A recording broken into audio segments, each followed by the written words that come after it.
What's up, everyone? Welcome to the November 21st edition of the NBA Injury Report brought to you by BetMGM.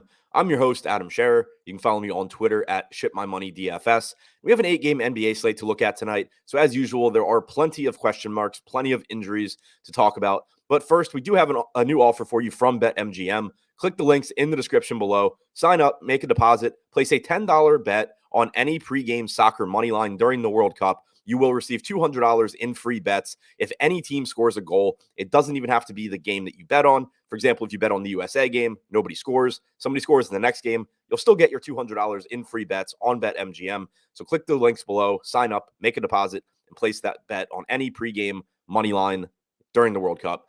Now, looking at the injury news that we are waiting on today, starting with the Atlanta Hawks, DeAndre Hunter is questionable. If he's out, that opens up a bunch of minutes on the wing. We've seen AJ Griffin playing a bigger role in the rotation recently. He's been a 0.88 DraftKings point per minute guy this year. He could start in place of Hunter. Alternatively, we could see Justin Holiday, who is not a very good fantasy producer, get the start. He's kind of been phased out of the rotation, but remains to be seen what the Hawks would do there. If Griffin gets the start, he's going to look like a very reasonable value option.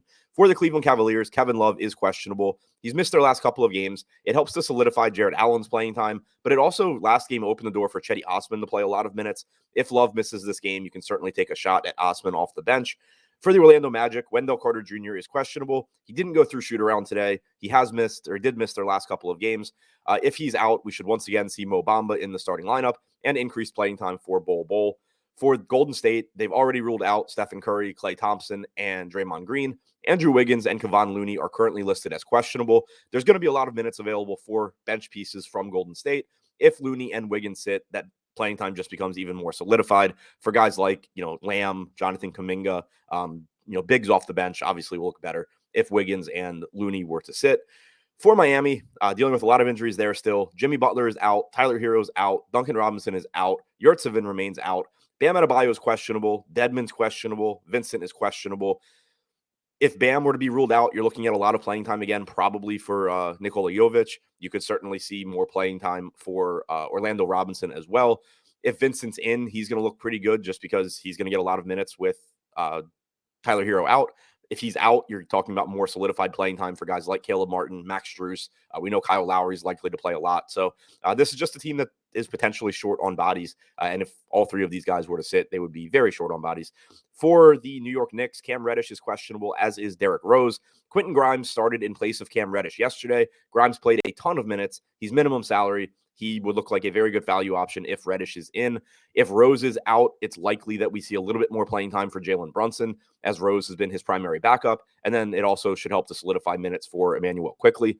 For Oklahoma City, Darius Bazely, Isaiah Joe, and Trey Mann are questionable. It's essentially impossible to predict Oklahoma City's rotations. But if these guys were to all sit, it is a very short-handed team. So you could actually have some confidence in rostering guys from the Thunder that, other than SGA or Giddey or Dort. But if these guys are in, then it just continues to be the same miserable rotation, or a similar miserable rotation that we've had for a lot of the season.